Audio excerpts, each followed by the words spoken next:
Que eu queria fazer isso, ser cientista, né? Mas eu sempre tive muita curiosidade por essa questão de plantas de poder, né? E da cannabis, da ayahuasca. Crianças com transtorno do espectro autista têm menos essas endomaconhas no corpo delas. Então, quando tu repõe, quando tu bota o medicamento vindo da planta, tu regula isso e daí tu diminui os sintomas. Mas os psicodélicos, no geral, no cérebro, eles dão uma ativada ali nas sinapses de forma que eles conseguem, por exemplo, reativar sinapses há muito tempo sem ser ativadas. Imagina uma areia de praia, assim, onde começa a passar a água e vai formando aqueles sucos, né? Aquelas valetinhas, assim, onde passa a água. E o psicodélico, como a ayahuasca, é como se chegasse, assim, com uma enxada, um rodinho, e alisasse tudo dentro força para fazer novas valetinhas. Daí é onde ele constrói caminhos alternativos.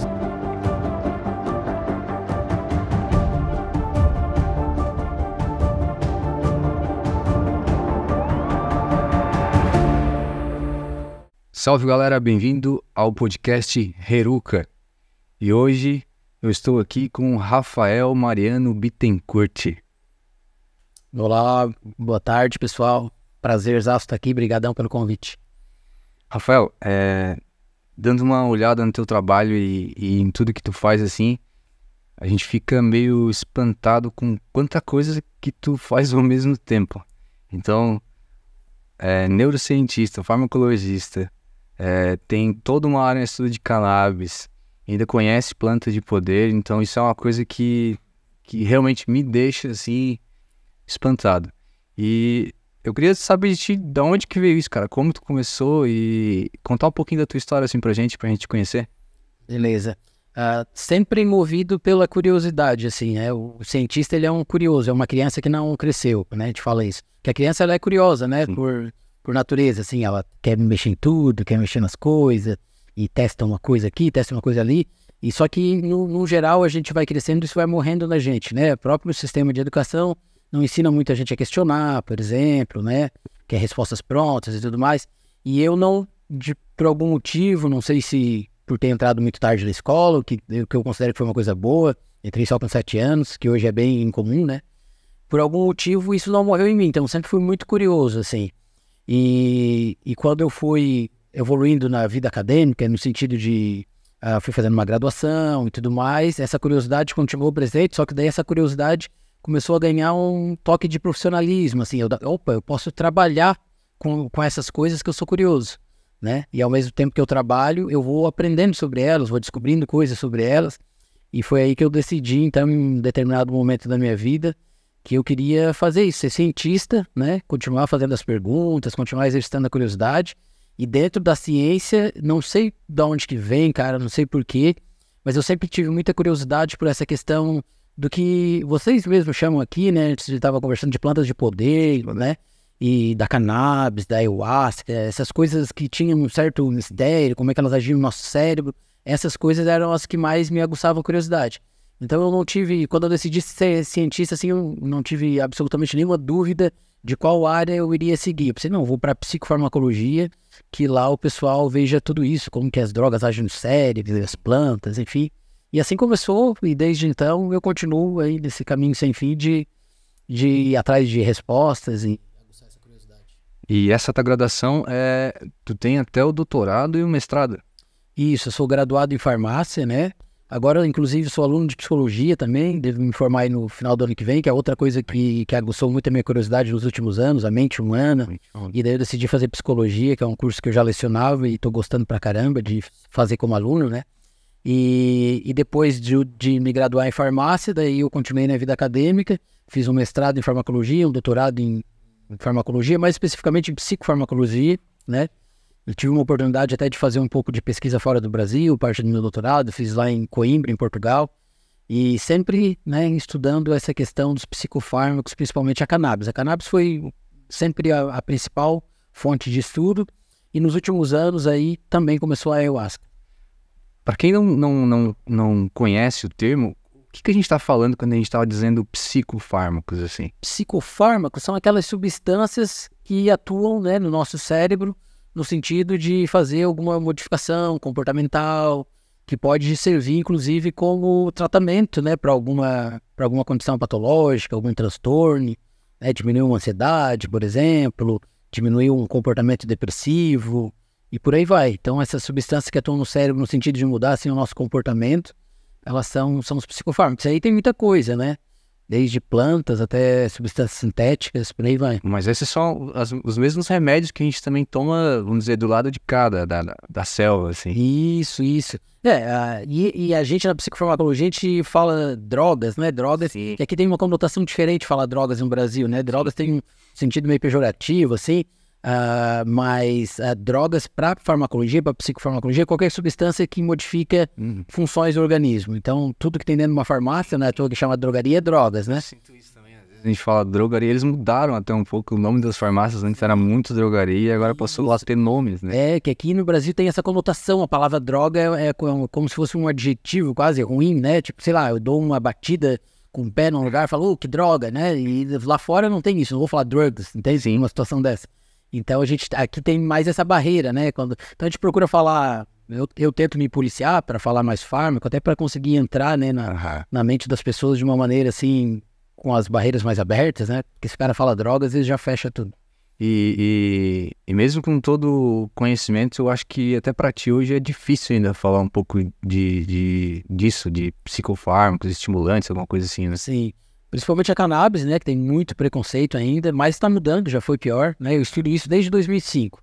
Comecei a falar em iniciação científica em 2005, depois mestrado, doutorado, sempre cannabis, né? Estamos quase 20 anos aí.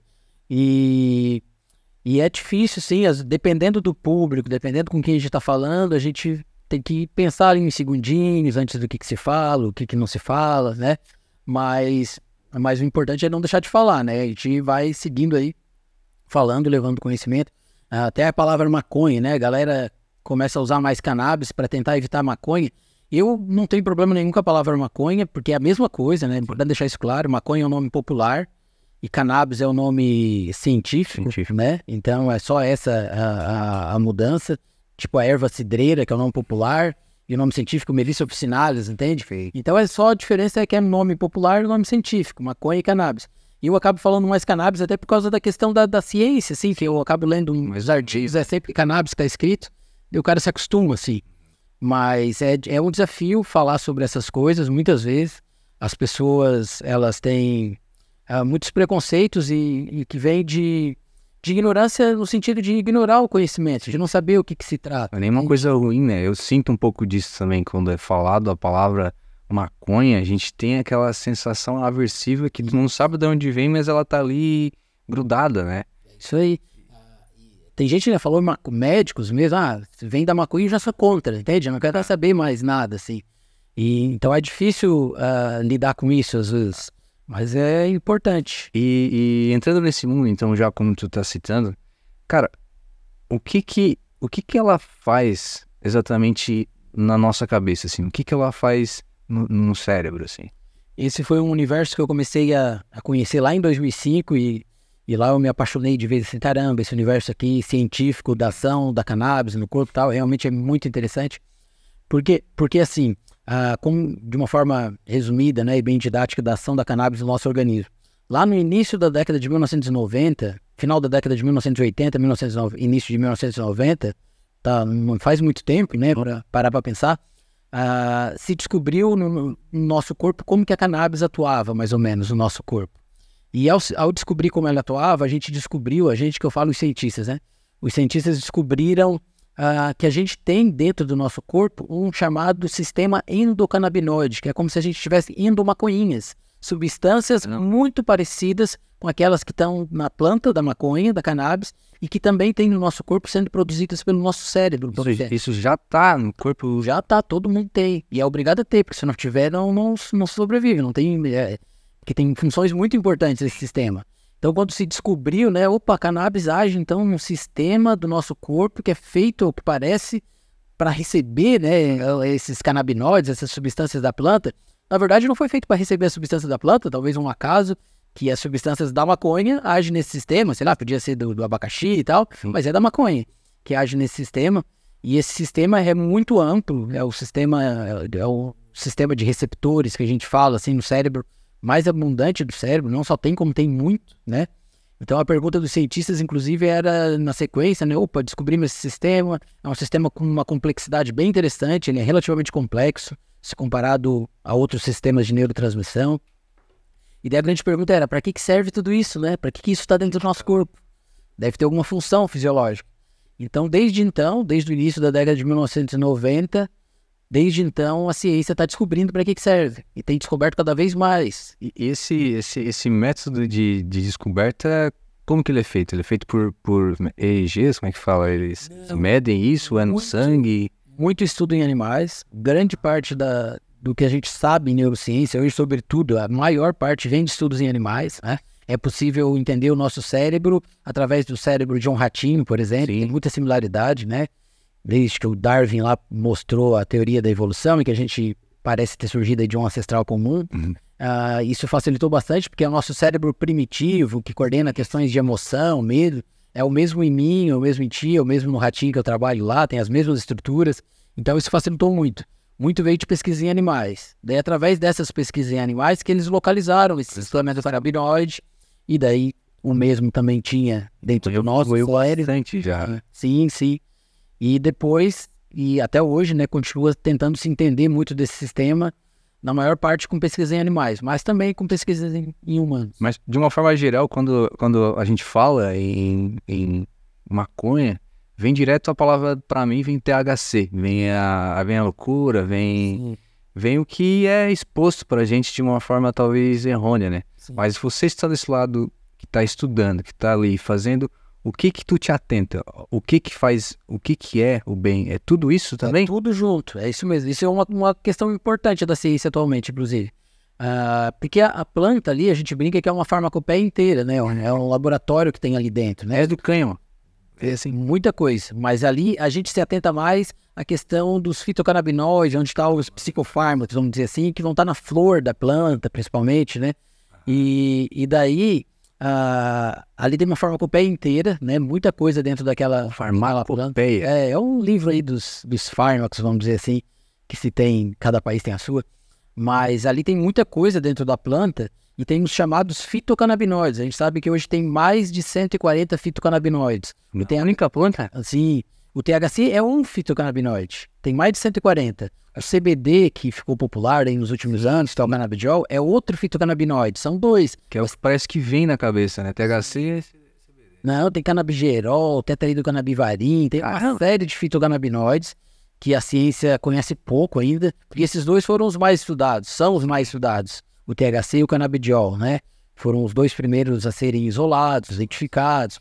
Todos esses são isolados de alguma forma também? Pode ser, tem métodos, enfim, químicos e tudo mais que a gente pode isolar. Quando a gente veja a planta, é a flor mesmo. Esses fitocannabinoides estão principalmente na flor.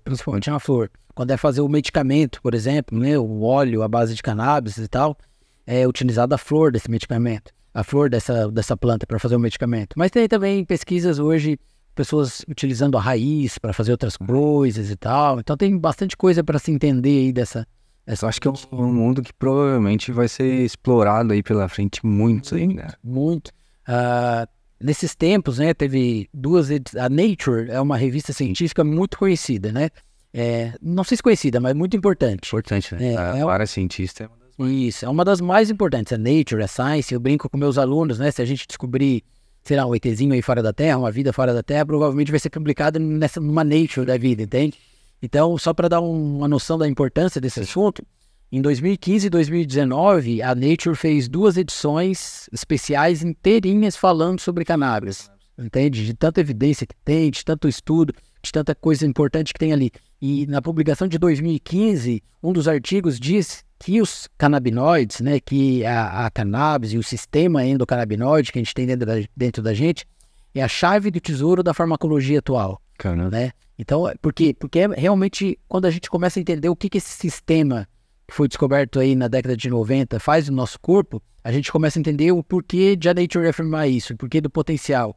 E tem um neurocientista que eu gosto muito, que é o Siddhartha Ribeiro, e o Siddhartha, ele diz, e eu concordo com ele, por exemplo, quando ele diz que a cannabis provavelmente está para o século XXI na medicina, assim como a penicilina teve para a medicina no século XX. né, de tão revolucionário que é tudo que tem se descoberto em relação à ação dessa planta no nosso organismo do ponto de vista farmacoterapêutico. Então, sim, provavelmente esse século aí é um século que a medicina ainda vai se beneficiar muito dessa questão da cannabis. E a gente está vendo aí na prática clínica, né, muita coisa acontecendo. Isso que eu ia te perguntar, assim, a gente tá falando um pouco de fármaco, mas quando a gente chega ou conhece uma criança que tem um problema, que tem um tipo de doença que precisa usar, parece que se torna um pouco mais sério isso, né? Porque talvez se eu que não preciso, ou alguém do lado que não tenha, isso ainda continua sendo um tipo de droga, como tu comentou.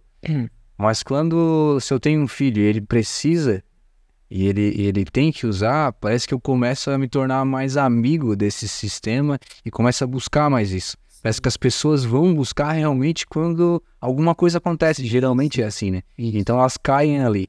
E tu já liderou vários estudos e buscou para algumas mães também. Foi um dos primeiros que fez isso também aqui na região, né? Sim, sim. E o que de fato isso faz com o paciente em si, assim? O que a gente consegue ver de melhoria, assim? Sim.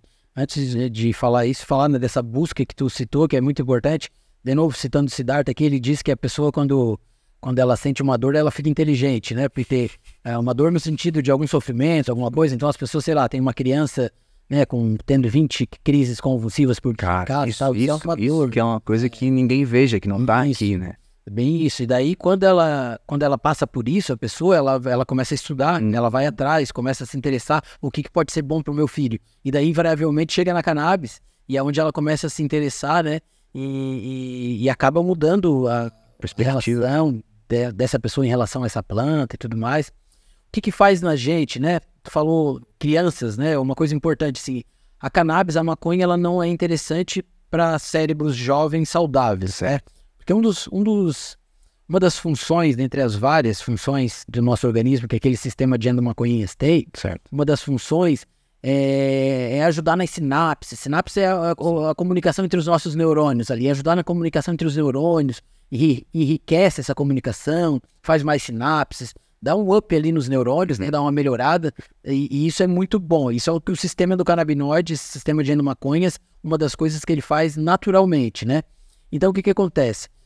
Até os 21 anos, a gente está tendo um boom sináptico, assim, a gente está tendo muito amadurecimento do encéfalo, né? Muita coisa está acontecendo aqui dentro do nosso cérebro até os 21 anos. Então, tu entrar com uma substância que faz isso também, que dá uma estimulante, não é um psicoestimulante, mas que ajuda na neurogênese, crescimento de novos neurônios, na comunicação entre os neurônios. Daí, como já está acontecendo muito disso nesse cérebro, pode dar uma bagunçadinha. Então, uma pessoa ali que com, sei lá, 15 anos de idade, fuma ali o cigarrinho de cannabis, né, de maconha, 1, 2, 3 vezes por dia, com certeza isso não é legal, não vai fazer bem.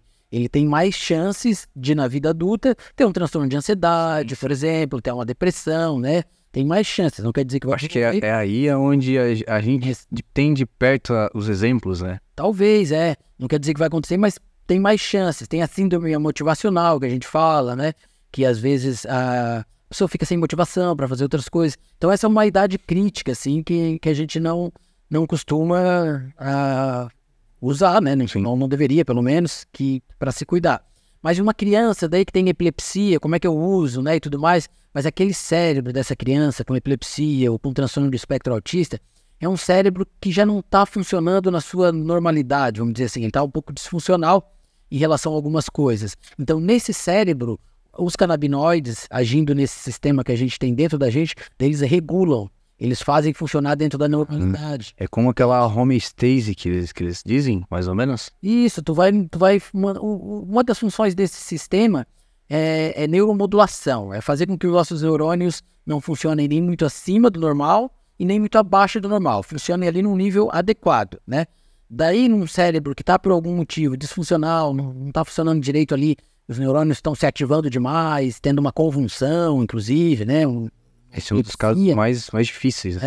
Daí tu dá os canabinoides, eles vão lá e modulam isso através do sistema, né? Lembra? Nem muito para cima, nem muito para então baixo. Não é só o fato de deixar a pessoa calma, ele realmente modula. Ele modula. Inclusive, hoje tem doenças que a ciência está mostrando, tem um autor bem importante chamado Ethan Russo, um autor gringo, ele diz, né, ele levantou uma teoria que tem se falado muito, que é a teoria da deficiência endocannabinoide para algumas doenças. Algumas doenças existem, ou parte delas, pelo menos, né, provavelmente porque o sistema de endomaconhas daquela pessoa não está funcionando direito, né? Algumas epilepsias, talvez, fibromialgia, por exemplo, próprio transtorno do espectro autista, as crianças com transtorno do espectro autista... Conseguiram ver essa ligação? Isso, tem crianças, estudos que mostraram que crianças com transtorno do espectro autista têm menos essas endomaconhas no corpo delas. Então, quando tu repõe, quando tu bota o medicamento vindo da planta, tu regula isso e daí tu diminui alguns sintomas. Eu acho que o auge também é que não é algo feito em laboratório, como eu diria, né? Como é uma planta, ela é mais eficaz, ou se eles descobrirem como fazer isso em laboratório, tudo vai por água abaixo? Não, tem gente que já sintetizou, né? Tem empresas, inclusive, que já sintetizaram o canabidiol e tal, né? Mas eu falo, não tenho por que sintetizar, porque já está pronto ali na planta, né? Então é só a gente extrair, o medicamento está dentro da planta, é só tirar ali de dentro da planta, e hoje é relativamente tranquilo se fazer isso. Tira dentro da planta, bota num frasquinho, né, com controle de qualidade, tudo certinho, e tu tem o medicamento ali, tu não precisa sintetizar. Às vezes há o interesse de sintetizar, porque se tu sintetiza algo, se tu, né, cria uma molécula ali sintética nova, tu pode patentear ela, eles ganham mais grana, né? E as coisas que vêm da planta não podem ser patenteadas, não dá para ganhar tanta grana, entende? Sim. Então tem uma galera que sintetiza, eles até dizem, né, esse produto sintético vai ser melhor nisso e naquilo. Mas, na verdade, é só vontade de ganhar mais grana mesmo. Porque o medicamento já está pronto na planta, sei lá, centenas de milhares de anos de evolução, entende? Não precisa, a natureza já fez de uma forma perfeita. É só tirar dali, botar num frasco de um jeito, né, adequado. E tu tem e tu tem um acompanhamento ou acompanha algum usuário que tu prescreveu ou que tem por algum tempo? E como é que é a mudança, assim, realmente da pessoa? Nesses casos de epilepsia, que uma mãe não sabe o que faz e vai num médico e hoje já tem mais esse conhecimento, né? Sim. Mas eu acho que é difícil até chegar Ainda é difícil, né? Porque a gente tem uma ideia, assim, até o Dedê, que tá aqui com a gente, comentou, cara, a família branca e a família de uma favela vai ser diferente de ter um negócio desse, né? Porque parece que tem que ser uma coisa para todos, né? É isso aí. Inclusive, tem muita coisa legal para ser discutida quando se fala dessa planta da cannabis, da maconha, né? Uma dessas questões é questão social, né? Quem sofreu mais com essa proibição ao longo dos tempos foram as pessoas mais pobres, de periferia, pretos, né? Sim. Então eles teriam de alguma forma de ser recompensados agora por essa nova fase, né? Sim. Tem que ter startup dentro da favela, a gente brinca assim. Verdade. E então essa discussão é bem importante mesmo. Eu tenho a oportunidade de acompanhar várias pessoas por causa das minhas pesquisas, né? Então a gente faz pesquisas em ratinhos, mas faz pesquisas também com pacientes, né? Então teve várias pesquisas que eu acompanhei, assim, já vi resultados sensacionais. Crianças, por exemplo, com 20, 30 crises convulsivas por dia. 30 crises convulsivas por dia. Tem gente que tem 60, né? E essas crianças, elas, infelizmente, elas com 30, 40, 50 crises convulsivas por dia, chega um momento em que elas vão pagar com a própria vida, por isso, né? E elas não desenvolvem, né? Porque não aprende ali as coisas, porque tá tendo só convulsão, isso detona muito o cérebro, né? Vai matando... Fora a família e toda a rede de apoio quando tem, né? É isso aí.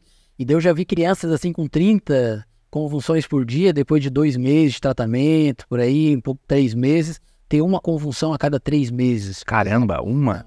A criança que parecia estar ausente, sempre ela volta a olhar no olho, volta a sorrir. Imagina, eu chego a arrepiar, imagina uma mãe ter um negócio disso. Eu acho que talvez tá aí o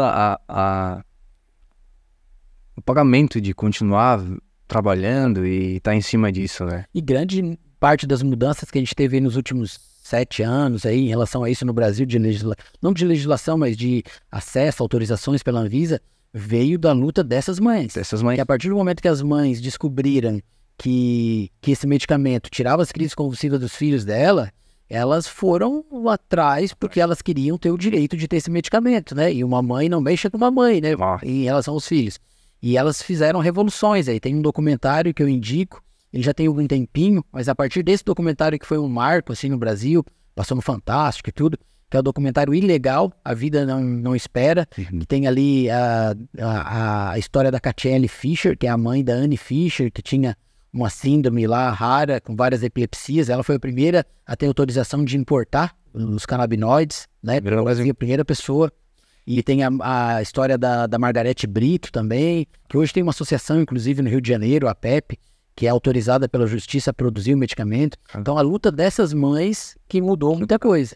E isso, a gente tá falando aqui contigo, mas como tu falou ali, tu tem um avô, como tu comentou, que é o cara dos caras reconhecido mundialmente. Chegou a conhecer ele? O avô científico, avô científico. Tipo, o meu pai científico, quem foi meu orientador, né? Sim. Mestrado, doutorado, iniciação científica, quem me ensinou a fazer pesquisa, é um cara chamado Reinaldo Takahashi, da Universidade Federal de Santa Catarina. Hoje ele é aposentado.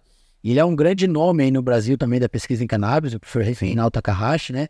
E ele é o meu pai científico. E o professor Reinaldo Takahashi, ele foi orientando do Carlini, do Elisaldo Carlini, que é esse cara que tu tá falando.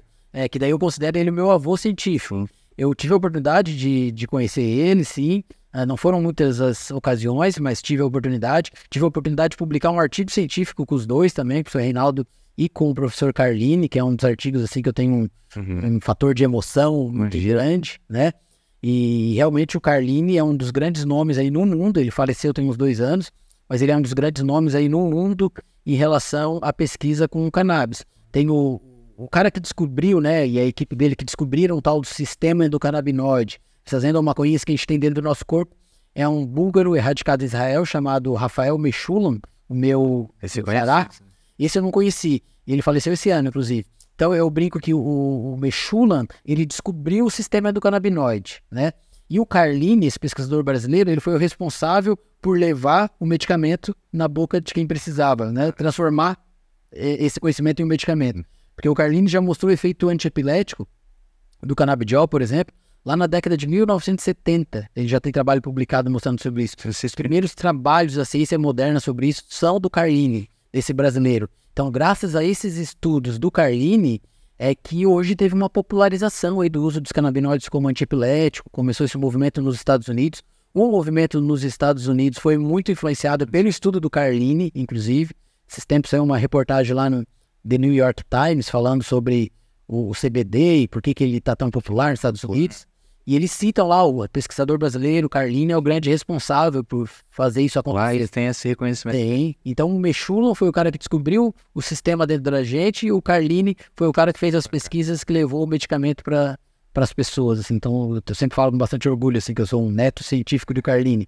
Só que eu tenho um problema, que às vezes é um problema e às vezes não, que eu nunca lembro de tirar fotos nos momentos importantes da minha vida, né? E eu não tenho nenhuma foto com o Carlini, por exemplo. Talvez isso é um pouco de ausência de ego, né? Não, sim, eu acho que é desligamento mesmo, assim, de estar tão empolgado ali numa situação específica e não lembra desse detalhe, tem que registrar o momento. Eu, talvez, com o professor Reinaldo mesmo, eu tenho poucas fotos, assim.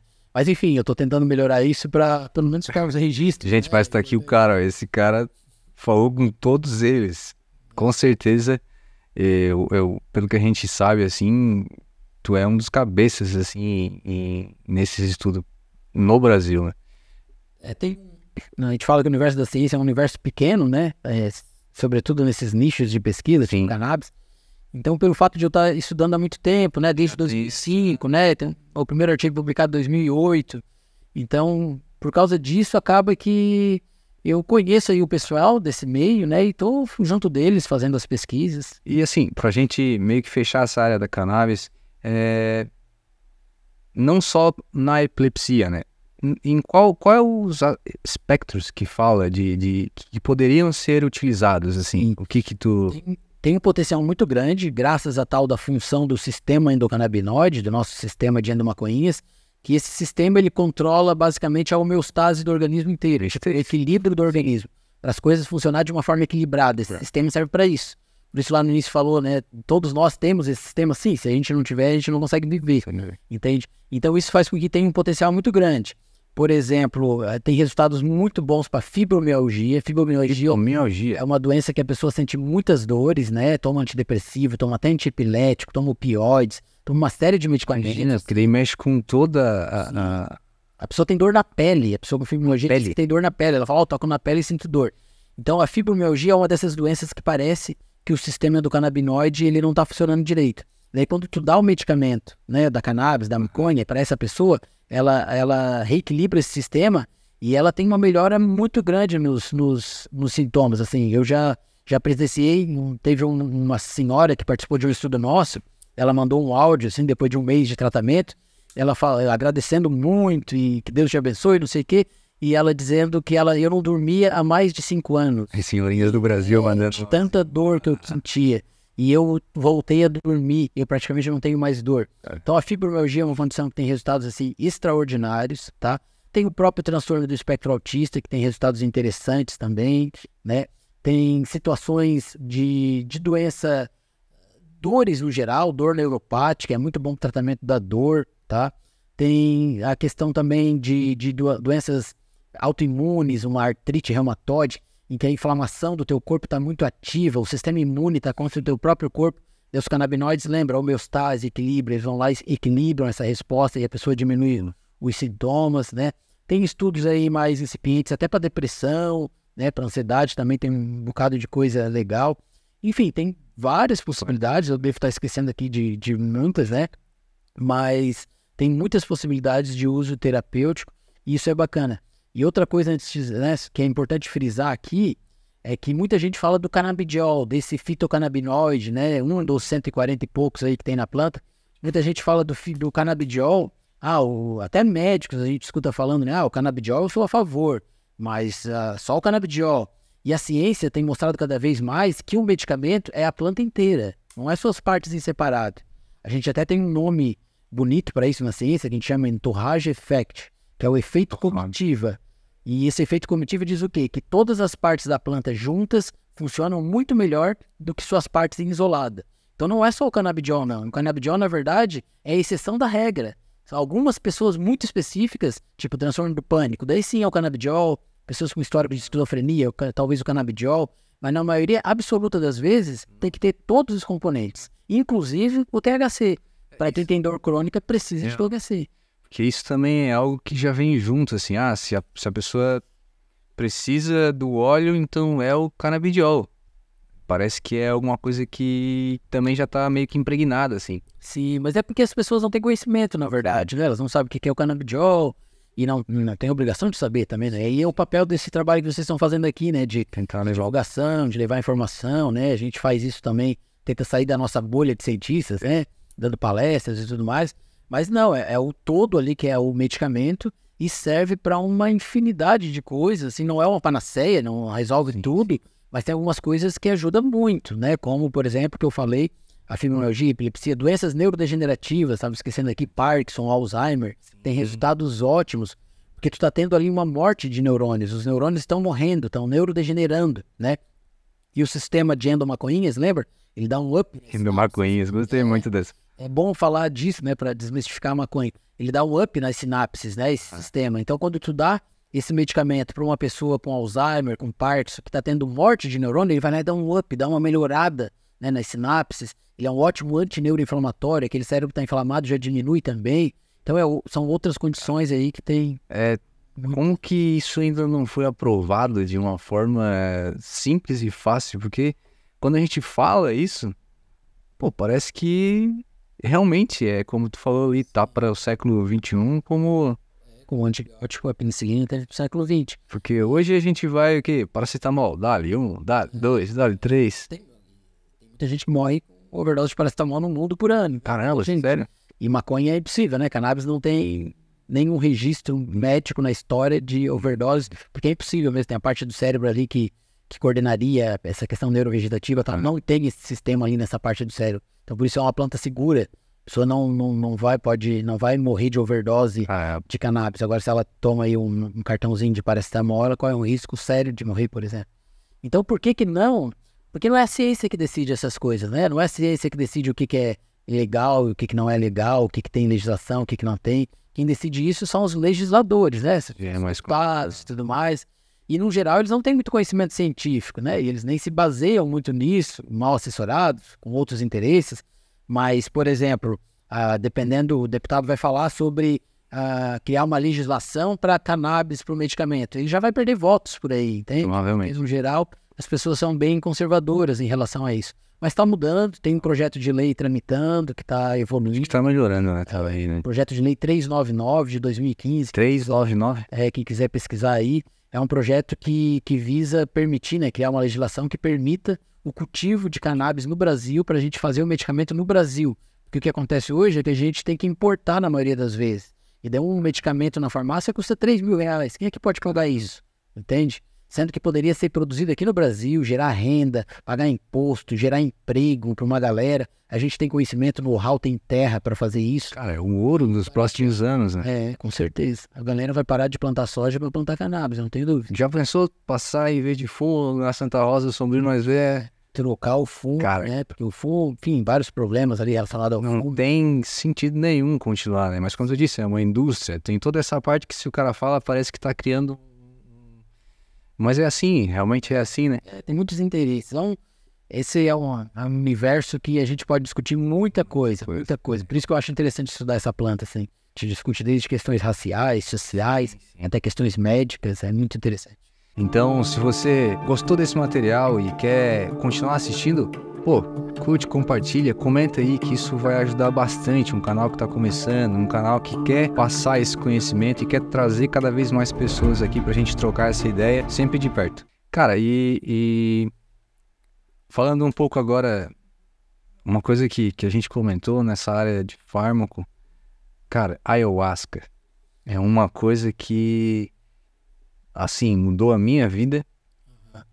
E depois que eu comecei a estudar, literalmente a estudar muito, assim, toda a parte dela, primeiro estudei toda a parte farmacologista para ver se aquilo lá era bom ou não, depois a gente foi para os lugares e depois já estava ali ajudando as pessoas. E como que conheceu isso? E como que como que alguém que tem um conhecimento que em alguns momentos a gente não vai ver um médico neurocientista tomando um negócio assim. Sim, sim. Como que tu conheceu isso então, que mundo é esse pra ti, assim? Tem uma galera aqui no Brasil, né? Uma galera que eu digo não é tanto assim, né? Mas tem alguns cientistas aqui no Brasil que estudam isso. O Brasil é um dos pioneiros, ayahuasca. É Rafael? Não. Tem um Rafael lá na USP, se eu não me engano, não lembro sobre o nome dele, mas tem o próprio Siddhartha Ribeiro, tem o Draulio Araújo, da Rio Grande do Norte. Tem uma galera estudando isso de uma forma muito, muito séria, né? E o Brasil é um dos países que desponta nesses estudos. Outra planta que tá ali, né? Que isso é nosso, né? Um patrimônio cultural. A ayahuasca tem mais de 5.000 anos, né? Da região amazônica ali. E como que isso entrou na minha vida, cara? Isso foi primeiro pelo Rafael Buscador, que eu falo, né? Um Rafael inquieto, que quer se conhecer um pouquinho mais, que quer melhorar em algumas coisas, né? Eu sempre fui assim, né? Aquela curiosidade que eu falei lá no início, ela não é só pra ciência, ela é pra minha existência, assim, o que eu sou aqui nesse mundo, né? Eu me faço essas perguntas aí desde sempre, né? Quem a gente é, o que a gente tá fazendo aqui. E daí nessas buscas, né, eu fiquei sabendo, tem um chá lá que amplia a consciência. Amplia a consciência. Amplia a consciência, que é bem isso que ele faz, ele amplia a consciência, tu vê as coisas de uma perspectiva diferente, ampliada. E daí tem esse chá lá, que ele é interessante para essas buscas de autoconhecimento e tudo mais. E daí, vou experimentar isso. Daí eu fiz o que tu fez, né? Formei, me estudei. Daí... Eu imagino assim, um cara que já tava nesses estudos e olhar um negócio assim. Foi bem interessante essa busca. Daí eu fui descobrindo aquele universo ali, né? Da farmacologia, da ayahuasca e de tudo mais. E daí fui uma vez na minha vida, na primeira vez, já tem uns 8 anos. Fui e achei bem interessante. Realmente tive a minha experiência lá. Depois continuei indo algumas vezes, né? E chegou um determinado momento que começou a me saltar aos olhos, assim, as questões que eu via lá dentro, até como aluno de psicologia, né? E principalmente como neurocientista, eu vi, caramba, eu tenho que estudar isso no laboratório, porque acontece coisas aqui, do ponto de vista psicoterapêutico mesmo, que não dá para deixar passar, entende? Então isso aguçou. Primeiro foi o Rafael Buscador, atrás da ayahuasca. E através do Rafael Buscador, o Rafael cientista se encantou ali também, eu vou ter que estudar isso. E eu comecei a estudar no laboratório daí, né? Fazer pesquisa de fato com isso também, estou fazendo hoje. E continuo também frequentando, fazendo meu autoconhecimento, né? Sempre com bastante responsabilidade. Então, assim... E como foi pra ti quando é falado a força, né? A força é o E quando a gente fala força é quando realmente o cérebro tá sob efeito das... Isso. E como que ela age, assim? Porque a maconha, ela age diferente, né? Ela tampa alguns receptores, né? Alguma coisa assim, né? A maconha, ela atua nos receptores dela, que são esses receptores canabinoides, né? CB1, CB2, e ela ativa esses receptores que vão controlar ali a homeostase do organismo. E a ayahuasca, ela tem alguns componentes que atuam em outros receptores, em outras proteínas, vamos dizer assim, do nosso cérebro, né? O próprio DMT, atua na serotonina, no receptor de serotonina, que é esse neurotransmissor muito envolvido com questões do humor, de felicidade e tudo mais. Mas a ayahuasca tem uma coisa muito interessante, cara, muito interessante, foi uma das coisas que mais me fascinou, assim, quando eu comecei a estudar ela, que a ayahuasca é um chá, né, pra quem não conhece, é um chá onde tu mistura duas plantas, e essa mistura é uma verdadeira engenharia farmacológica, de último, assim, é uma coisa muito evoluída, e a gente tem que pensar que ela foi feita, tem aí pelo menos mais de 5.000 anos atrás, pelos indígenas lá na Amazônia, né, então... Olha o grau de conhecimento deles, né? Da onde que eles tiraram, cara? Mistura essa com essa, jagube com chacrona, e vamos ver no que dá. Uma Amazônia de possibilidades e eles misturaram as duas certas. Enfim, tem a história deles, que é muito importante, né? Que fala que a floresta basicamente falou com falou, né? E pediu para eles misturar. Mas como que se dá essa engenharia farmacológica, né? A chacrona, que é a folha de um arbusto, que bem parente do café. De um café, né? A chacrona, o nome científico é Psychotria viridis. E daí a chacrona tem dentro dela essa planta DMT, dimetiltriptamina. Essa casa das minas, né? Isso. Que é o principal elemento ali, a principal molécula que faz os efeitos enteógenos, que a gente chama. A gente mergulha pra gente... Quando tu tá falando em enteógenos, do que a gente tá falando, assim, para o pessoal entender? É que se falava antes em alucinógenos, né? Entende? Os psicodélicos, no geral, são alucinógenos, causam alucinações. A própria palavra psi, eu acho que é o estudo da alma, estudo da consciência. Isso é do grego, né? É isso, que vem alma que alma e mente não tem diferenciação. Isso, do grego ali. Então é mais ou menos isso. Então o alucinógeno não se encaixava muito bem no conceito para ayahuasca, porque a ayahuasca não faz tu alucinar, ela faz tu mergulhar para sim. De olhos abertos tu alucina, de olho fechado tu tem... Sim, de olhos abertos às vezes simplesmente acaba ali tudo que tu tá sentindo, né? Mas quando tu fecha o olho, tu dá um mergulho dentro de ti gigantesco, e daí criaram esse termo, né? Enteógeno, que significa isso, é um mergulho mais ou menos dentro da gente, né? Então a chacrona tem o DMT, que faz esses efeitos. Só que o DMT, quando entra no nosso organismo por via oral, quando a gente toma, vou fazer um chá só de chacrona, eu não vou sentir absolutamente nada. Porque no meu intestino, ali no meu trato gastrointestinal, tem enzimas, eu falo que é tipo uns Pac-Manzinhos, assim, tem enzimas que degradam esse DMT, eles comem ali o DMT. Essas são a MOA, aquela? É, a monoaminoxidase. Isso. Mal, que a gente fala. Mal. Isso. E daí ali tem essas enzimas, essas MAUs aí, vamos dizer assim, que degradam o DMT. Então eles não chegam no cérebro, eles nem sequer são absorvidos. E já acabam ali, já. Isso, acaba o efeito ali. Só que aí vem o mistério, né, dos povos indígenas, no cipó, que é a outra parte desse chá, no jagube, né, mariri. Nesse que é o nome científico é Banisteriopsis cap, entende? Nesse jagube tem um inibidor dessa enzima. Olha como é uma engenharia farmacológica, entende? Daí eles misturaram os dois, daí o jagube inibe as enzimas, o Pac-Manzinho ele fica todo paralisado, não consegue degradar, não consegue anular o efeito do DMT. E aí o DMT fica livre, cai na corrente sanguínea, chega no cérebro e faz os efeitos que faz. Mas essa mistura, ela é uma... Como que é feito, assim, pra gente entender um pouco melhor? O processo de produção é um processo milenar, né? Eu particularmente nunca vi sendo feito, assim, mas ainda o meu irmão já foi pra Amazônia, já viu. Sério? Ainda quero também participar dessa cerimônia deles, né? Mas o processo é um processo ali que envolve vários dias, né? Sim. Fica fervendo ali, essa mistura dentro da água. E daí eles têm os conhecimentos deles, o ponto certo, esse tipo de coisa, até que gera o chá, né, essa bebida enteógena, que a gente chama de ayahuasca, né? E daí ali na ayahuasca tá a mistura dessas duas plantas, e que se as duas não estiverem misturadas, senão a gente não acontece nada. E como os indígenas, 5 mil anos atrás, né, descobriram que se misturar as duas tinha esse efeito, é um mistério. E geralmente isso era, lá atrás, era utilizado por xamãs, na verdade, né? Não era, tipo, largado, assim. Para as aldeias inteiras, né? Geralmente era o xamã que fazia a conexão ali com os espíritos da floresta, né, e tudo mais. Mas isso vai de costume de cada... E assim, o que sempre me deixou intrigado quando eu fui fazendo as sessões é que tu entrava em um mundo e ele era totalmente diferente. E em outra sessão era outro totalmente diferente. E tu ia passando por algumas circunstâncias e ia perguntando se algumas pessoas passaram e é totalmente diferente. Então isso sempre começou a me tirar essa, cara, mas será que a gente tá tudo na mesma ou tem pessoas que tem diferente? Daí tu vai pegando o background de cada pessoa, o que cada uma viveu, o que cada uma passou. E aí foi me trazendo também esse amor de olhar o que cada um expressa quando toma. Isso não tem... É incrível, né? É uma experiência muito individual, né? A gente na ciência fala do setting, Settings, é. bastante, assim, tipo, tem o efeito do chá em si, mas tem muito como tu tá, né? O jeito que A música também, né? o contexto, tudo isso influencia muito. Se é de dia, se é à noite. Tudo tem, influencia muito. E muito, principalmente na forma como que tu chega. Quem tu tá, né? Contigo mesmo e tudo mais. Então a experiência vai ser definida muito por isso, assim, né?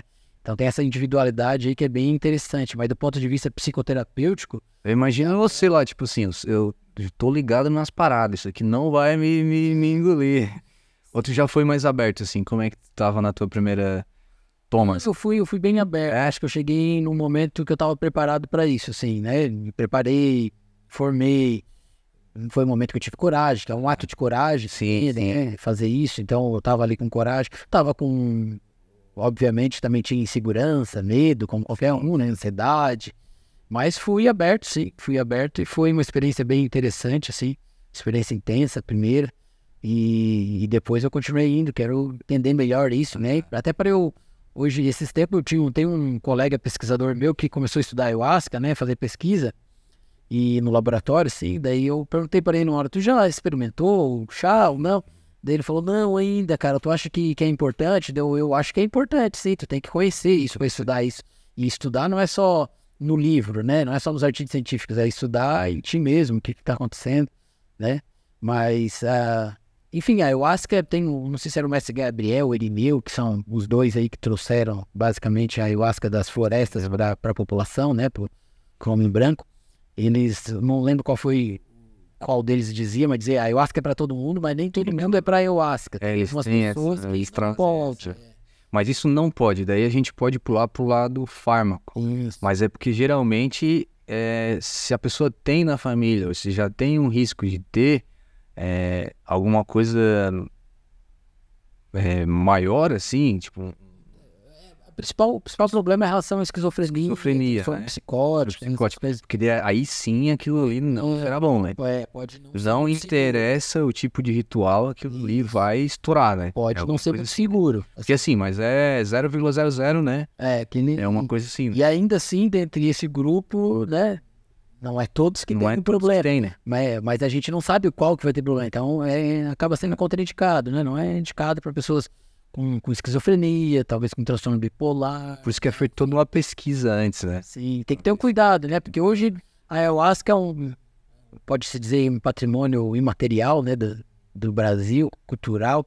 E então ela é autorizada para cerimônias religiosas. Elas a gente não está falando de uma substância proibida para instituições religiosas. E daí, né? Como qualquer instituição, né? Que é coordenada aí por pessoas, tem algumas que fazem um trabalho muito bom, responsável, cuidam ali, né? Tem o maior cuidado. E tem algumas que fazem um trabalho muito irresponsável. Tem de tudo. Então, muitas vezes pelo dinheiro também, a gente vê muito isso, né?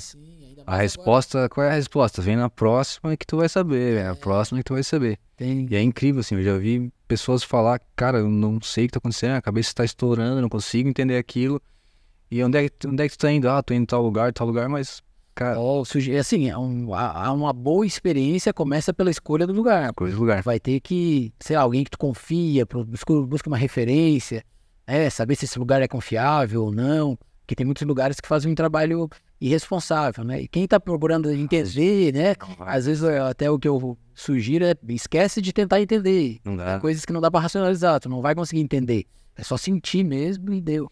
E puxando esse gancho, sentir, será que foi aí que tu começou a olhar mais pra esse lado de poeta, assim?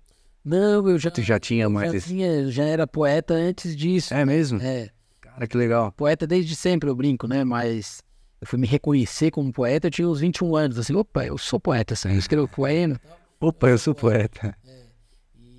E eu acho que, na verdade, o lado poeta, que é um lado mais doido no bom sentido, vamos dizer assim, talvez do curioso, do universo, né? Eu gosto muito que as minhas poesias são muito existencialistas, assim, né? Sobre o que a gente é, o que tá fazendo aqui.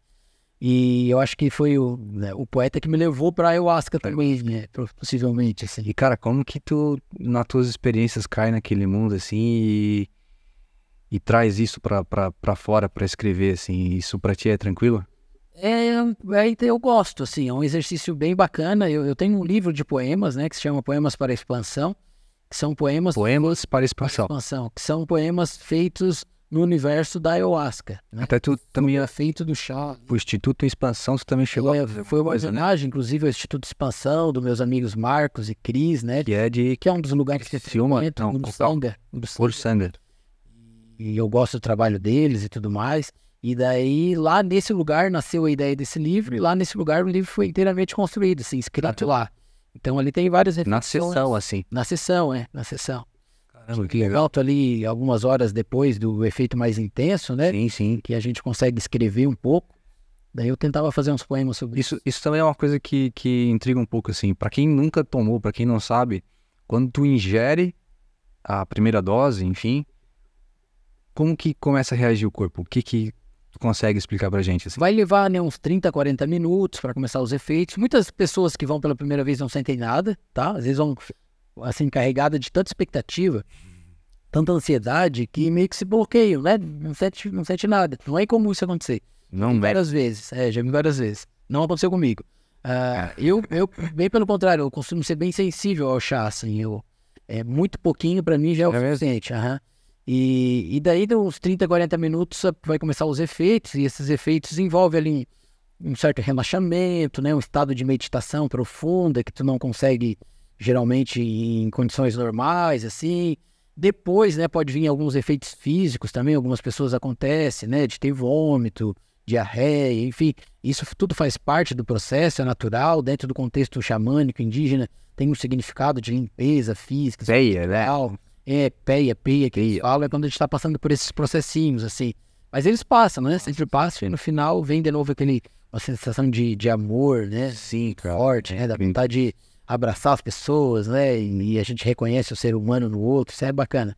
Eu acho que o que me deixou muito na ayahuasca, assim, foi reconhecer um todo, assim. Sim, sim. Porque cada um tem a sua experiência, mas quando tu vai com um problema depressivo, quando tu vai com um problema que tua mãe, teu pai morreu, ou enfim, drogas, Sim. que tu não chega lá, talvez como tu chegou, vou chegar aberto. Sim. Mas quando tu chega com esses problemas, vamos dizer assim, e tu começa a tomar, parece que começa a te escamar. E não é uma coisa tão fácil ficar olhando tudo que tu fez de errado e jogando assim na tua cara, né? Sim, sim. E a peia, às vezes, parece...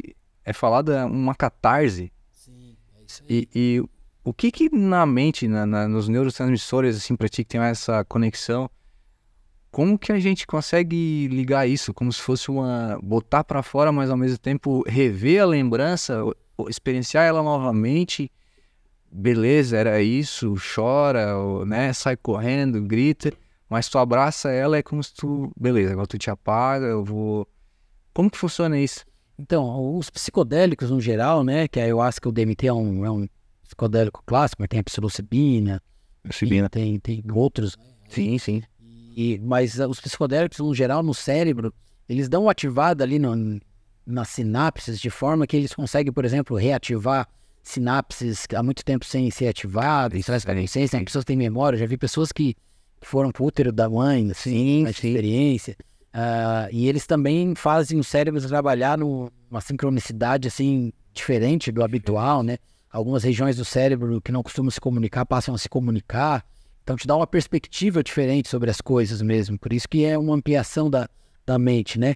A gente, por exemplo, eu tenho estudado os psicodélicos para a questão da dependência às drogas. A gente tem estudos muito interessantes para o alcoolismo mesmo. A ayahuasca funciona muito bem. As duas coisas não combinam. Pessoas que comungam da ayahuasca, elas param de beber, assim. Cara, isso é muito natural. É muito natural. Se a pessoa quer se tratar para o alcoolismo, é um bom caminho, sim.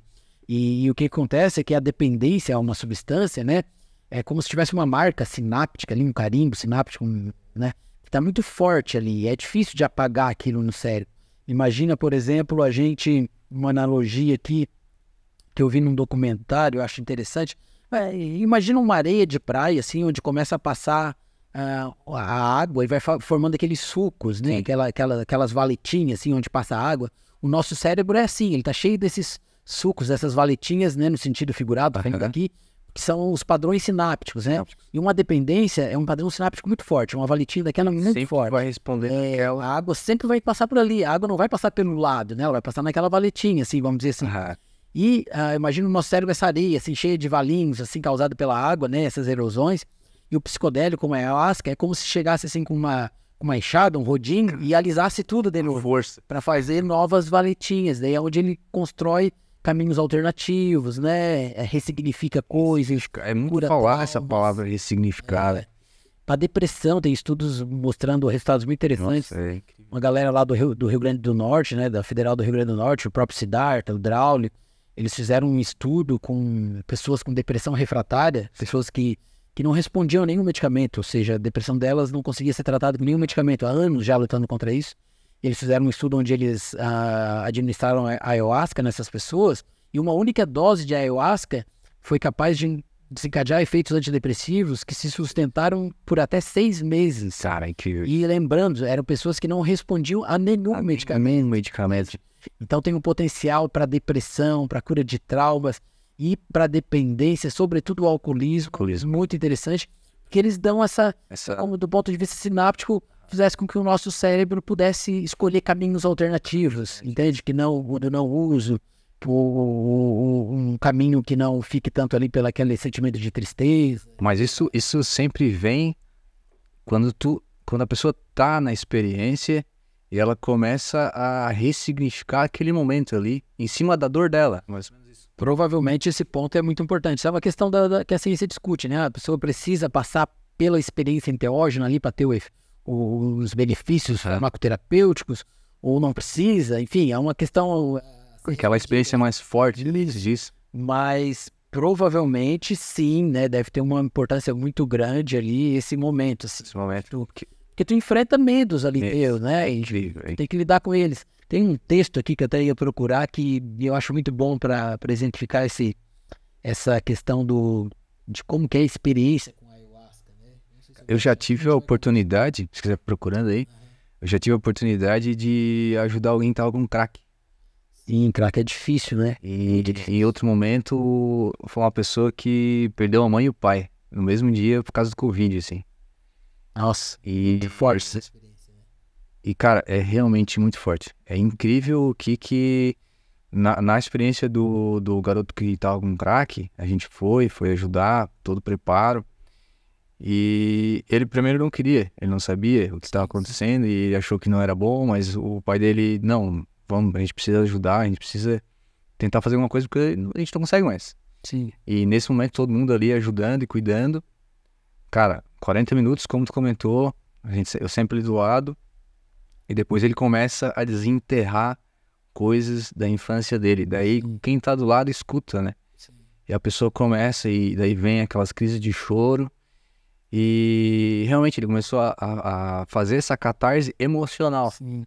O choro é uma forma de limpeza, né? Você imagina, tá botando pra fora, ele tá limpando questões emocionais, né? E muitas vezes, enquanto tá vomitando, a pessoa realmente sente que aquilo ali tá saindo, ela sabe. É um negócio assim que nós falando, não tem outra pessoa entender que não fez ayahuasca, digamos assim.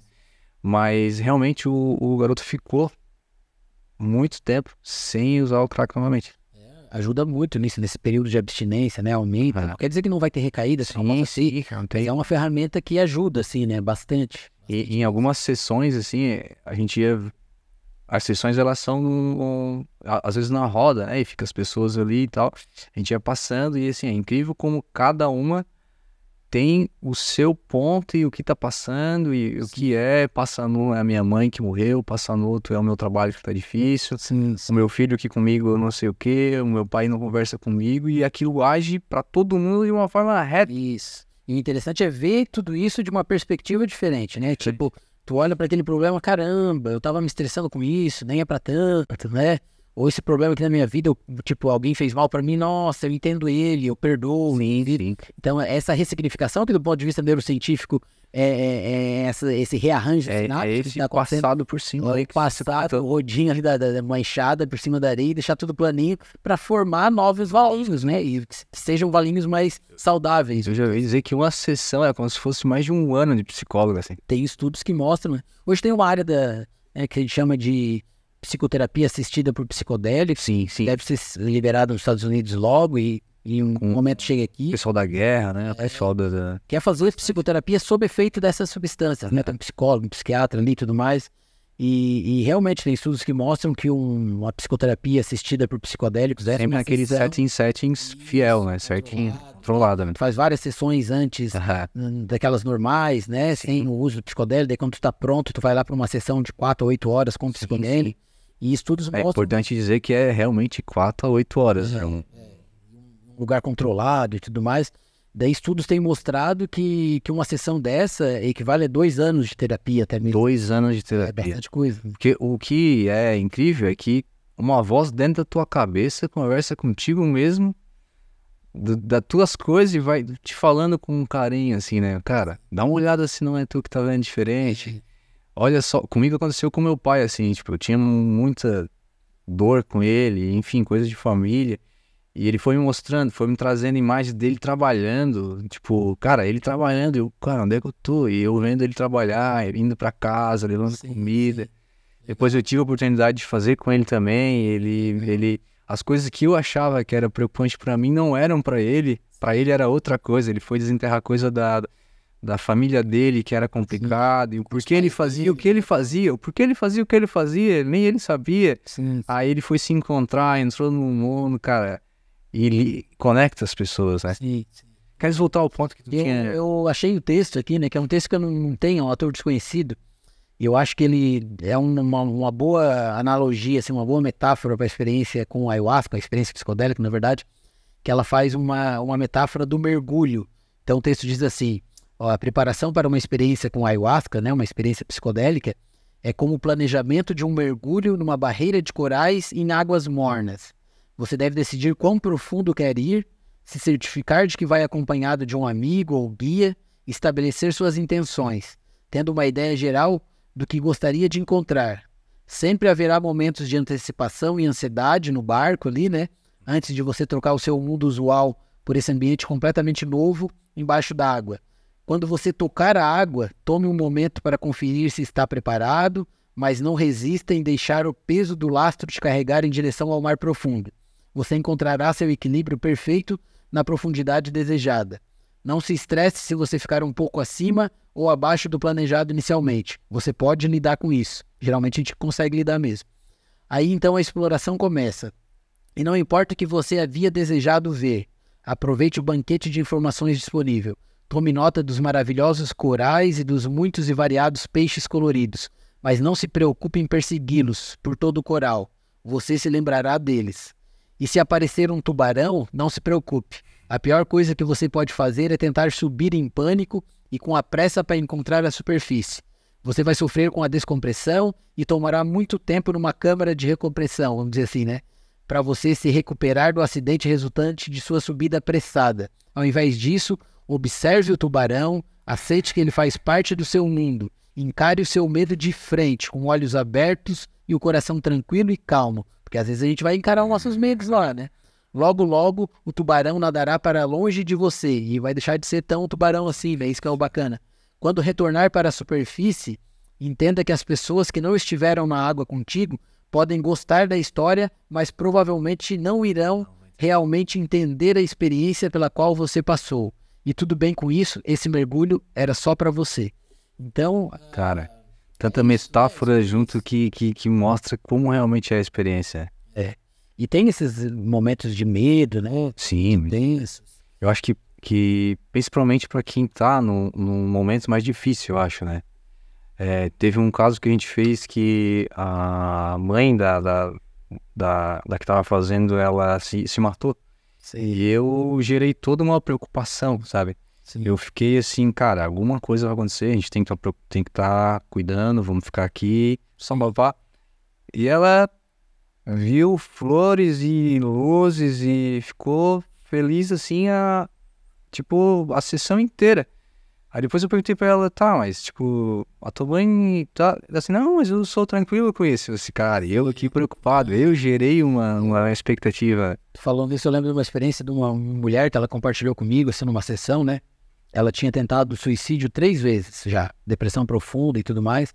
E ela chegou, uma senhora, ela chegou no chá com, tipo, não tem quando tu tenta trigo na vida, me falaram que aquele chá lá e ela tava, a última cartada dela. Geralmente é assim. E daí, quando ela tomou o chá, né, na experiência dela, ela teve uma peia meio forte, né, que ela viveu o suicídio, tipo, ela viveu a experiência do suicídio na sessão. Então, imagina o quão forte não deve ter sido pra ela, né? Ela viveu esse medo. E ao viver esse medo, ela saiu da sessão com certeza que ela não queria isso pra vida dela. Que aquilo ali, não é isso que eu quero, eu não quero fazer isso. Cara, eu não quero dizer que eu tô melhor da depressão, não é isso ainda, mas eu sei que eu não quero mais fazer isso, acabar com a minha vida e tal, porque a experiência que eu tive aqui hoje me mostrou que não é isso que eu quero. Então essa característica de ressignificar as coisas, né, e às vezes através da dor, né, de vendo aquilo, então pode acontecer também. Tem alguma experiência tua assim que tu pode compartilhar com a gente? Nossa, eu tenho tanta experiência ali no universo. Já fiz mais ou menos quantas tomas, assim, pra gente... Não sei, cara. 8 anos, né? Eu tava mais ou menos isso aí. Nós estamos nos litros, então. Mas eu tomo bem pouquinho, né? Não preciso de muito. Mas tive várias experiências, assim, de que me ajudaram, né? A entender um pouco melhor os meus processos e tudo mais. Tive algumas experiências fortes de medo também, né? De lidar com medo. E tentar entender aquilo, por que eu tava com determinado medo. Tem uma questão de problema cardíaco, então às vezes me vinha esse medo forte e eu tentava lidar com aquilo, mas e tive experiências assim que a mente racional do cientista, né, que ela tá sempre comigo, né, tentando procurar entender as coisas, né, que era difícil, assim, experiências meio espirituais, assim. Sim, Eu teve um período da minha vida que eu fui mais cético, depois da ayahuasca eu deixei de ser um pouco cético, assim, então... E que, assim, só pegando esse gancho, como que isso funciona pra ti? Funciona como uma linha espiritual? Sim, hoje eu sou mais conectado à espiritualidade, eu posso dizer, e devo muito disso à ayahuasca, assim, né, ela tem coisas que acontecem lá que a gente, cara, não entendo nada. Vou explicar isso. Tipo, teve uma experiência minha que foi muito forte, até com uma outra medicina indígena junto, que Sananda, não sei se Sananda, sim, colírio, não conhece, é um colírio indígena que eles usam esse colírio antes de caçar à noite, principalmente. Pila dilatar, tipo, para enxergar melhor a caça, mas não para enxergar com o olho, para abrir uma terceira visão, vamos dizer assim, né, para te ter um sexto sentido mais aguçado ali, eles usam para isso. Só que é um colírio que arde muito. Também não arde, né? Bota no olho... Desculpa. Então, voltando. Então, tem esse colírio, né, indígena, que é usado para essa situação, assim, para eles saírem para caça e melhorar esse sentido e tudo mais. Eu lembro numa experiência de ayahuasca, era uma virada de ano. Foi numa virada de ano, a gente, né, tava numa cerimônia, passei aquela virada de ano na força, né, sob o efeito do chá. Na força. Estavam poucas pessoas, 12 pessoas. E eu tava numa força assim, muito, mas muito intensa, tendo uma conexão muito bacana com o universo e tudo mais, às vezes até difícil de controlar. E daí foi onde eu experimentei esse colírio pela primeira vez. Tive coragem, né? Na força. Medo, na força. Caramba. Daí o meu amigo lá, o cuidador do lugar, o Marcos, ele veio e aplicou o colírio, sentia aquela dor, né, que a gente fecha o olho na mala, né, arde muito, fica com o olho fechado, os músculos da face inteira se contraem, isso, e daí eu tava ali com o olho fechado, né, e tava em volta da fogueira, e o pessoal conversando, era uma noite um pouco mais descontraída, porque era primeiro de ano e tudo mais, E daí eu ali deitado ao lado da fogueira, e daí passou o meu amigo do lado, passou outro, eu vi o cachorrinho que tava do lado, e tava vendo toda a cena ali, né? E daqui a pouco eu me dei conta assim, caramba, eu tô de olho fechado, Caramba, entende? Eu tava de olho fechado, e foi essa minha experiência primeira com a Sananga. projeção da consciência. Daí o lado cientista, né? O lado racional procura explicação. Deixa ele lá deitadinho. Não, o lado racional pensou assim, não, meu cérebro já tinha feito um mapeamento muito, Por que muito a gente tem que claro, fazer isso? muito claro de todo o ambiente aqui. E o que eu fiz foi, como os meus neurônios aqui estão, né, num potencial bacana, eles simplesmente lembraram dos detalhes, e eu tava com ali a sensibilidade mais aguçada, via as pessoas passando do meu lado, escutava, conseguia ver de fato. Mas é claro que esse tipo de explicação não dá conta da experiência, né? Então tem muitas dessas experiências, assim. Até escrevi um poema para Sananga, né? Que Por favor, cara. tá dentro daquele livro Poemas para Expansão, que esse poema, ele... Depois a experiência foi ainda mais ampla, né? Mas esse poema eu acho que ele traz muito do que é essa experiência, não só com a Sananga, mas com a Ayahuasca, né? Ele é assim, às vezes é preciso erguer a cabeça para receber, abrir os olhos para o arder, sentir a dor sem temer, sabendo que ela chega com a consciência de que também vai partir. Mas antes, essa dor nos traz para o presente, alinha nossa mente, nos ensina enquanto se sente que nem tudo se vê, e por isso é preciso crer que tudo já está aqui. Às vezes, é preciso fechar os olhos para sentir e simplesmente permitir o despertar nos invadir, para, de olhos fechados, aprender a enxergar a magia do existir. Então, isso mostra um pouco dessa experiência, assim, né? Com a ayahuasca, com as medicinas indígenas, a gente passa... Eu, particularmente, comecei a ter uma visão um pouco diferente das coisas. Mas ainda tem que ter... A gente conversa, assim, a pessoa fala, cara, depois eu tive uma... Parece que eu penso diferente, que eu vivo diferente. Mas também continua tendo vários problemas, né? Ser trabalhados e tudo mais. O que o chá faz, ele mostra pra gente onde a gente tem que trabalhar. E o que conta é depois, né?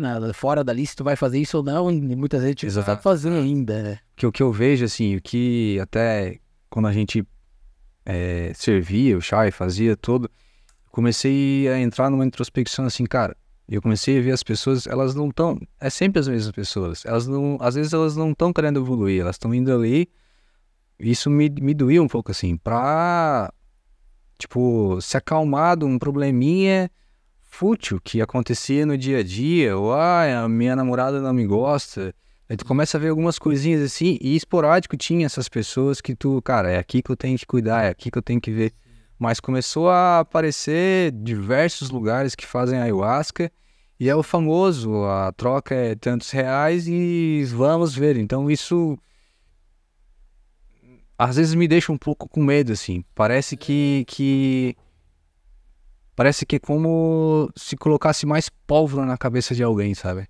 Às vezes essa popularização, né, até que ponto ela não vira um problema, né? Pois é. Porque enquanto lá tava com os povos indígenas, tava tudo ok, né? Eles sabem o que estão fazendo, trabalham com isso há milhares de anos e tudo mais. Mas quando vem aqui para as cidades e tudo mais, né? Tem aquilo que eu falei, tem gente que vai fazer um trabalho legal e tem gente que nem tanto. Então tem que ter cuidado. E cada ser humaninho é uma cabecinha, é um mundo diferente. É uma ferramenta muito potente, né? Então tem que ter muito cuidado com essa ferramenta, né? Porque assim, eu sempre falo para meus alunos nas aulas de farmacologia, quando falo de medicamentos, né? Que medicamentos são ferramentas, né?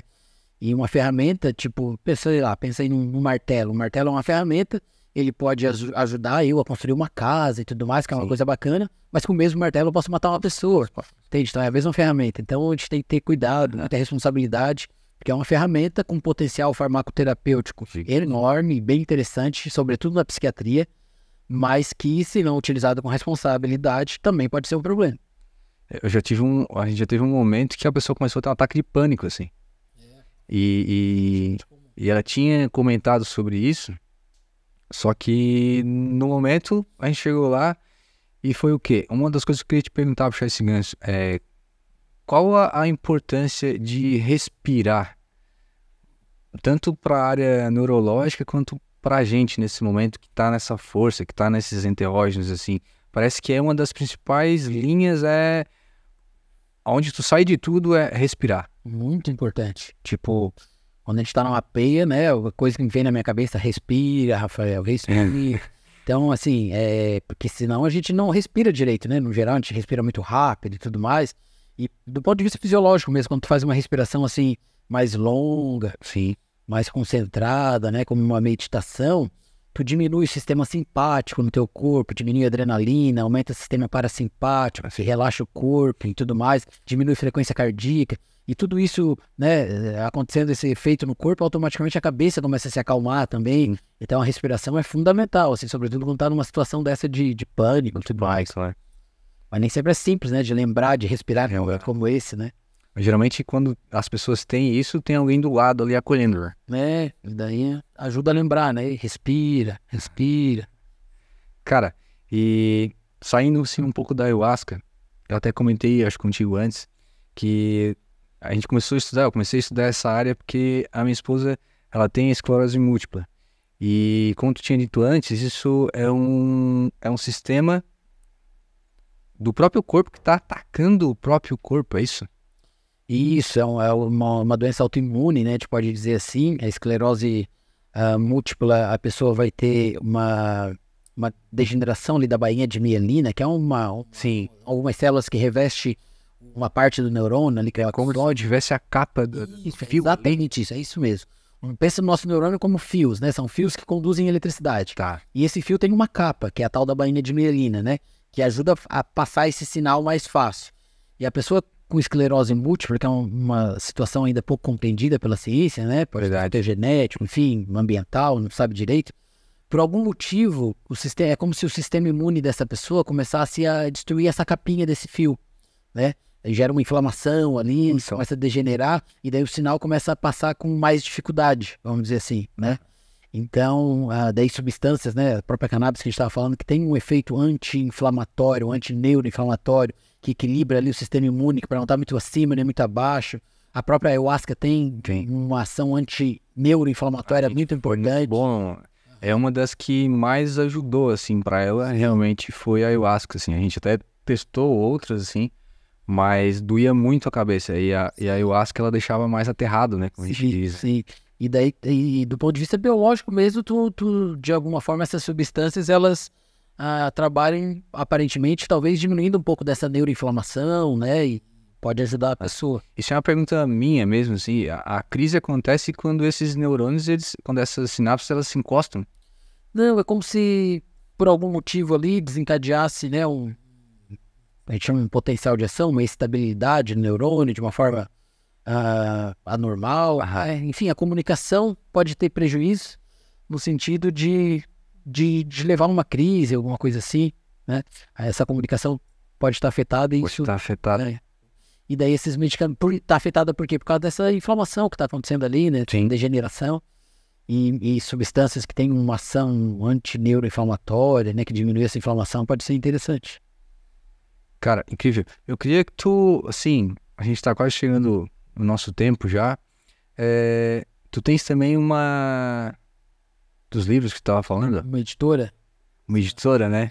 Quer falar um pouquinho dela pra gente? Prazer, agradeço a oportunidade. Então tem um hobby na minha vida, né? O Rafael Poeta era um hobby, continua sendo até hoje. Em um determinado momento do processo, eu tive vontade de publicar as minhas coisas. E aí me deparei um pouquinho com o processo de publicação, como é que era, achei muito engessado, muito capitalista. Né? Pô, meu livro no momento, né, eu não tinha filho, hoje eu tenho 3 filhos, e no momento o meu livro era o equivalente ao filho, assim, tinha muito carinho por ele, né, eu trabalho, fazer e tudo mais, e daí ver ele sendo tratado, assim, com esse jeito frio, me desanimou um pouco. Daí eu pensei, caramba, eu vou fazer a minha própria editora. Cara. Né? E daí, só que eu imaginava uma editora, uma coisa assim, gigante, cheia de funcionários e máquinas. Então era um sonho daqueles que ficavam aqui guardadinhos, sem imaginar muita possibilidade de realizar. Mas daí até que um dia eu fiz um curso de encadernação artesanal para aprender a costurar os meus caderninhos. Costurar? Fazer os caderninhos à mão, que eu gosto de escrever à mão, né? E daí eu estava sempre comprando caderninho em branco. Daí eu pensei, não, vou aprender a fazer os meus artesanal, vai que eu goste. E gostei mesmo, nossa, ali eu descobri um hobby, assim, caramba, um momento para se desestressar. E daí eu pensei, caramba, eu posso fazer os meus livros assim. Então a editora nasceu assim, desse jeito artesanal, né, fazendo os livros, era no quarto do meu apartamento e tudo mais. aquela ideia que eu tinha de algo gigante, né? Eu vi que ressignifiquei, não precisa de nada disso. Sim. E daí, como a editora nasceu diferente, né? Eu decidi, então vai ser tudo diferente. Até que o slogan da editora é um convite, vamos fazer diferente.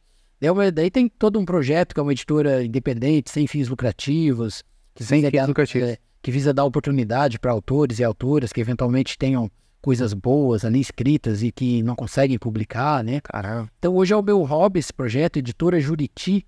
Esse nome é porque toda a ideia da editora, esse processo aí, foi quando eu morava em Floripa, estava estudando lá, e daí a República, eu morava numa República com outros estudantes. Famosa República. E o nome da nossa República era Juriti 301, que era o nome do nosso bloco de apartamento. Então, como a ideia surgiu lá, né, em uma forma de homenagear aquele momento da minha vida, meus amigos, eu botei o nome da Editora Juriti. Sim. E daí, hoje, a Editora Juriti está aí um projeto cada vez mais maduro e bacana, lançando uns livros interessantes, e continua sendo um hobby da minha vida, uma paixão, assim, faço por amor. E como que faz se alguém quiser publicar alguma coisa contigo, ou viu isso e tem essa intenção? Pô, tem um monte de coisa aqui guardada Sim. E já tem na cabeça que é difícil chegar numa... Sim. Então, lá a gente tem um Instagram, né? Editora Juriti, o Instagram. Tem o nosso site, editorajuriti.org. Tá, vamos colocar aí embaixo. Bom, obrigado. E lá no site, no Instagram, a gente tem os links que levam, a gente tem um podcast também, que é o Canto da Juriti. Nossa. E daí, nesse podcast, tem um episódio que é especificamente falando de como publicar pela Juriti. E daí lá a gente conta tudo certinho, como que é esse processo de publicação, né, como funciona. A pessoa que tiver interesse pode entrar lá, entra no nosso podcast, escuta, ou no canal do YouTube, enfim, que tá no Spotify, no YouTube, o Canto da Juriti, como publicar pela Juriti, e daí lá ver, que a ideia nossa, a gente tem um projeto que se chama Empresa Amiga do Livro, onde empresas abraçam o projeto, compram um selo de Empresa Amiga do Livro, e com essa grana que entra através desse projeto, a gente tenta financiar obras de autores e autoras que não teriam oportunidade de ter seus livros publicados. Legal, então alguém que está escutando, alguém que viu isso e tem algo guardado, pode ter esse contato e chegar a publicar um livro, alguma coisa assim. Isso. E também alguma empresa, algum empresário, empresária, né, que queira ajudar a causa do livro aí, né? Então, é uma oportunidade de ajudar, ser parceiro, que daí a gente consegue proporcionar cada vez mais oportunidade de publicação, assim, essa é a nossa ideia. Imagina. Cara, eu acho que é isso, eu queria te agradecer demais, eu acho que tem muita coisa a mais que a gente poderia falar, e se tu topar mais pra frente, de vir aqui de novo e a gente trocar mais uma ideia. Não sei se tem alguma coisa que tu tens pra falar e ainda tá guardado. Não, eu agradeço demais, tá? Foi um prazerzaço, né? É bom conversar assim com gente de cabeça aberta, né? E que traz coisas interessantes. Cara, e foi assim rápido, né? Tipo, pra mim também. Queria agradecer o Dedê que tá aqui também fazendo os cortes, o Bruno que tá aqui ajudando a gente, que é a nossa equipe. E quando a gente comentou, eles, cara, dá uma olhada nesse cara. Daí a Potilha comentou, eu fui olhar, eu falei com a Rosiane, disse, cara, olha isso. Aí um cara topou, mas como o cara topou se ele nem me conhece, ele nem sabe o que eu sou. Daí eu disse, cara, não, só conversa com ele que tu vai ver que vai fluir. E assim, é um projeto pequeno, mas eu me sinto muito honrado em começar contigo, porque isso me mostra que é possível compartilhar conhecimento, que é uma das coisas que realmente a gente traz, assim, no coração. Acho que é uma coisa que realmente a gente muda mesmo. Sim. E, pô, se uma pessoa ver isso e já ajudar e já melhorar, eu acho que já tá valendo pra mim, assim, mas a gente pode alcançar cada vez mais, e eu queria te agradecer mesmo, assim, de coração. Não, eu que agradeço, tenho certeza que muito mais do que uma pessoa vai escutar, e parabéns, tá? Parabéns, precisa coragem pra fazer isso que vocês estão fazendo, né? Obrigado, cara. Dar cara, assim, não é simples, ainda começar falando de cannabis, ayahuasca, né? Precisa de bastante coragem. Então, parabéns, obrigado pela oportunidade, para mim é uma honra, um prazer estar participando desse primeiro episódio com vocês. O que precisar pode contar comigo. E sobre o que tu falou, nem conhecia, como que aceitou. Tu falou o que tu queria conversar, eu já sabia que valia a pena a conversa, entende? Uma pessoa aberta que procura, assim. O Dedê fez aí a ponte, né? Agradecendo também, conterrâneo meu. E obrigado mesmo, tá? Quando precisar, estamos aí. Parabéns pela iniciativa, e que vocês tenham aí cada vez mais energia e vontade, ânimo, né, para seguir fazendo esse trabalho de divulgação de informações de uma forma bacana, com responsabilidade, com qualidade, que eu acho que o mundo precisa muito disso. A gente precisa se informar melhor sobre as coisas. Cara, valeu. Obrigadão, viu? Valeu. Bom, galera, termina aqui então mais um podcast. Mais um não, o primeiro podcast O Heruka. Então, se você gostou desse material e quer continuar assistindo, pô, curte, compartilha, comenta aí que isso vai ajudar bastante. Um canal que está começando, um canal que quer passar esse conhecimento e quer trazer cada vez mais pessoas aqui para a gente trocar essa ideia sempre de perto. Muito obrigado e até a próxima.